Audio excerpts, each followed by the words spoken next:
Sent our intrepid reporter Ted Kravitz on a scouting mission to Azerbaijan. Hello, welcome to Heathrow's Terminal 4 and to Azerbaijan Airlines. No, I haven't heard of them either, but the plane looks lovely. It's a brand new Boeing 787, so next stop, Baku.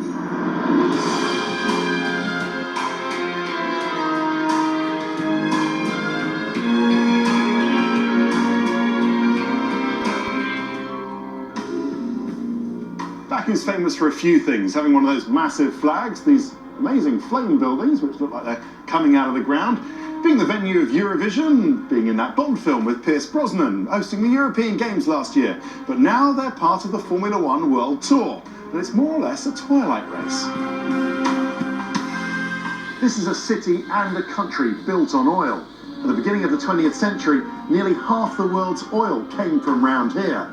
But that was in the past. And now tourism and sports like Formula One are really part of Azerbaijan's future. And this is the centre of it all, the impressive looking government house, another big flag. This will really be overlooking the whole of the paddock. It's still early days, but I think you'll agree there's still a lot of work to be done. The centre of the paddock will be in what's now a bus lane, and then we get to the temporary, and it will only be a temporary pit building and then paddock club on top of it. We'll have all the team's equipment in the back here. This will all be painted and levelled out to make it look swish and super. We got the race control down the end with the Mercedes garage, and then the Haas F1 garage. The last one will be down the end of the pit lane. But it's time for us to go and have a look at this track, and I can't think of a better car to do it in.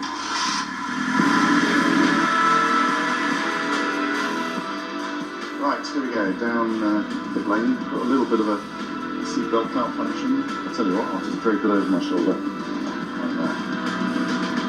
And now to the part of the track I like to call the Central Reservation. That's because it pretty much is one in the middle of a dual carriageway. But it will be unique amongst modern Formula One circuits in that we've got the flick-flack, the reverse direction of traffic. So you've got the cars who are coming out of turn 6 and down towards turn 7 in this direction, and then much later around the lap, the cars are coming from turn 19 to turn 20 in this direction. And this is the long stretch down towards the start-finish line at about 220 miles an hour. And we go right by the Tom Ford and the Tiffany's. Even Flavio's got one of his billionaire shops down here. There's obviously a fair bit of money in this. So down from turn 7 into what is going to be the slightly bonkers turns 8, 9 and 10. As we skirt the old city and the castle walls. And if we can just wait here, my friend, yeah, just see exactly what we've got to deal with.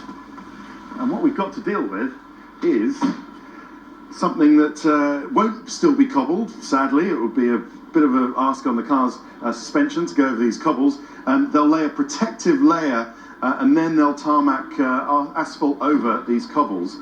They'll put a steel barrier against the old castle wall to protect that. There'll be concrete barriers on this side. What they're going to do is actually take out this part of pavement and then just put a barrier up here. So yes, it is narrow, probably the narrowest part in Formula One, more narrower than Monaco, but it still will be 7.5 meters wide. And when you consider that a Formula One car is only about 2 meters wide, you could get two cars up here racing up the hill at once, but you're probably only going to be single file, I would have thought.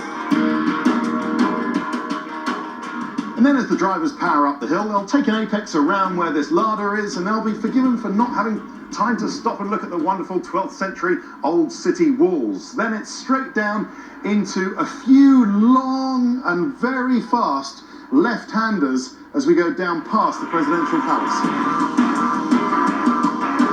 Turn 16, last significant corner on the circuit, and it's another quick left-hander past the Four Seasons Hotel, where Bernie's probably going to be staying, and then it's over a mile, flat chat, down past the Central Reservation we saw earlier, to the start-finish line. The drivers are just going to be going...